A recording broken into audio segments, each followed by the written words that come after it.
Hi there. I'm Igor Ledochowski, the co-founder of the Hypnosis Training Academy and the author of the world's best-selling trainings on conversational hypnosis. I want to welcome you to this special bonus training where you'll dive even deeper into conversational hypnosis techniques. Keep watching to take your skills to the next level and unlock the full potential of your subconscious mind. See you soon. As hypnotists, it's easy to get sort of caught up in the mechanics of things, but there's something bigger behind it. It goes back to this H plus thing. And is it something metaphysical? Is it something psychic? I don't know. Is it just purely psychological? I like to think of it just purely psychological, purely because I have reference points that people can come across easier. Between you and me, sometimes I get into the woo-woo metaphysical stage as well, but hey, ultimately it's what works.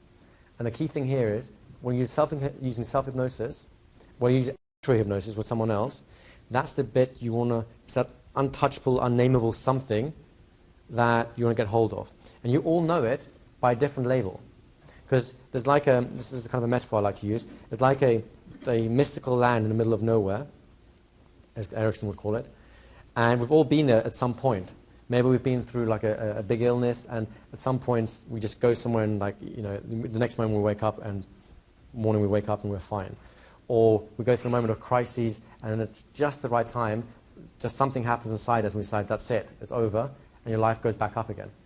And different people call it something else. Some people call it insight. Some people call it enlightenment. Some people call it hypnosis. Some people call it meditation, the mystical fear, the alien forces sucking negative energies out of you. I don't care what you call it, because everyone is pointing at this thing that we can't quite describe from a different point on that circle. So of course it sounds like we're describing different things, but personally, I don't think we are. And for me, this is the key thing about self-hypnosis. Sure, there's lots of techniques, and there's lots of things you can do with it, and we'll hopefully explore some more of those during the course of today. But ultimately, the place you want to end up in is where your mind is so attuned to your intention, where you just want something to happen, and it does. Typically, when I do hypnosis with someone, I have no idea what I'm doing with them. I'm sorry, guys, but it's true. Sometimes I'm standing up here, or sitting, like right now, and I have no idea what I'm going to say. I swear to God, it's true. Now, that doesn't mean I'm unprepared, because I spend a lot of time getting myself ready for a certain outcome for you guys.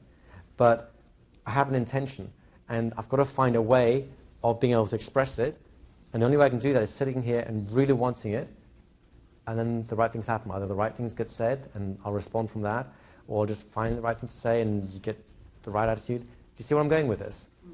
So rather than getting absorbed by the technical details and mechanics, which we'll definitely go into because those are important too, don't ever get stuck on mechanics. Go beyond that, because there's something inside you which isn't mechanical that gives it much more raw power. That's where the raw power of what you do comes from. And if you don't get in touch with that, I'm afraid you'll be a mediocre hypnotist forever. Now, the only reason I'm willing to say that now is because I've seen all of you getting in touch with that, even just this morning. That point where you just got thrilled to bits and you went, oh, God, this guy, yeah, right? That's what I'm talking about. And it's not just the emotional response, it's all that thing that goes around with it. You can do it calmly as well as with excitement. It's not the energy level there, it's that, again, it's that intention that lies behind it. Hopefully, I'm trying to kind of point at something that I can't quite point out, but you're getting a sense of what I'm trying to get at? Hopefully. Can I just say something? Go ahead, Cliff. I just call it trusting your unconscious. Yeah. I would agree. And if there's nothing you take away from this other than that, how to trust yourself, trust your unconscious, trust the inner process, your guardian angel, your inner light, your metaphysical mojo, not mumbo jumbo. Actually, I like that, metaphysical mojo. I'm going to do a new course, the metaphysical mojo manifester, M cubed. Oh yeah. Well, that's really what we're getting at, and that's really what we're trying to achieve. So Jeffrey had a quick thing before.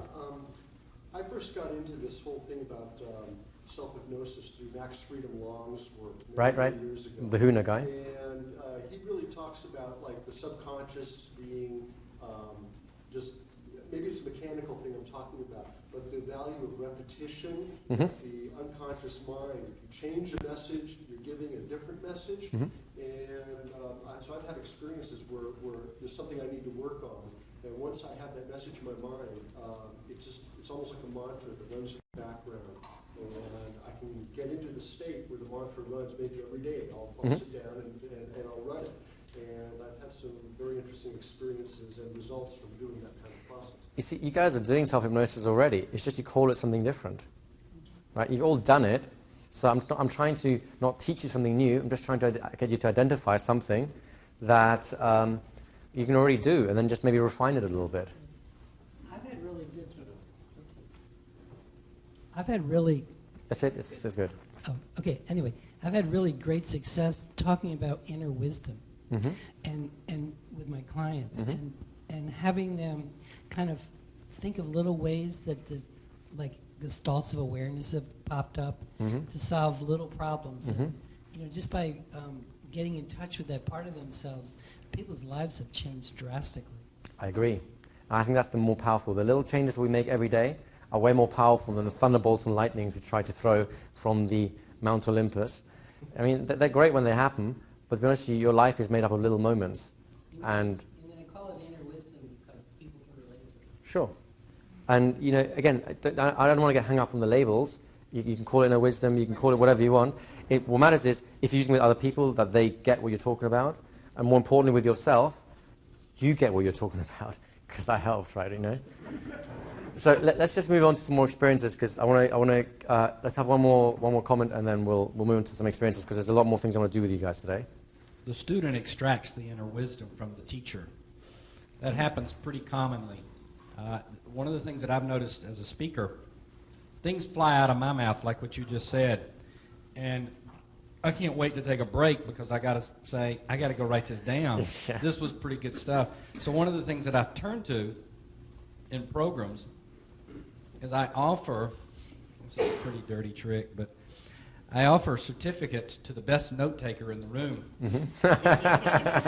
And since I do slides, oftentimes in PowerPoints, I challenge them not to take the notes of the PowerPoint because I already have those, but whoever can take the best notes. And then when I get those, I typically will send out a certificate, typically for a $50 certificate somewhere. But I had an interesting thing said to me one day by one of the guys who wrote to me. He said, John, I was not going to send these notes to you because I realized after spending a day and a half with you, it was going to take me 5 hours to do the notes. And I calculated it up, 5 hours for $50 certificates. My time wasn't worth $10 an hour. However, God, said transcribing those notes is what enabled me to take control of the things that you had said, which in turn equaled $12,000 in 2 sales for me. He was in real estate. Right. So the transcription of the notes, after he did them 2 weeks later, is what empowered him. But my students bring out the best in me for things that I can't bring to the classroom and anticipate what's going to happen. I think it's also what you're saying. I agree. I think that's why they call it communication rather than just, mication. Well, that would be weird, wouldn't it?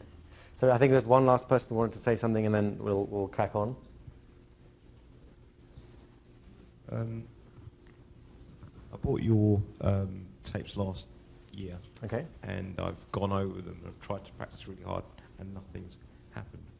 But the interesting thing about it is I work in sales, and I was doing half the things that you say naturally about 6 years before I got into NLP anyway. Right. So it's gone. I'm trying now to get back to where I was in the first place. Right. And not have this thing in my head when I'm talking to customers and trying to lead them into this state, asking me if I'm doing it right, or Exactly. have I got rapport or anything like that. Exactly. So just to recap, is basically he says he's been doing a lot of this stuff anyway, just didn't realize it. Then he went through a phase, if I understand it correctly, where he started thinking too much about it, and everything deteriorates. And that's almost like peeling the layers of the onion and getting back to what you really know best. And, if I'm going to describe my teaching style, I think that would be what I'd like to do, which is I don't want to teach you anything. I'd like to just uncover layers and say, look, you're doing it already. Just don't do all the other stuff, which is energy. Focus on this aspect, and you'll do a lot better. Because I can't make you do stuff. I can only show you what you're already doing and enhance that.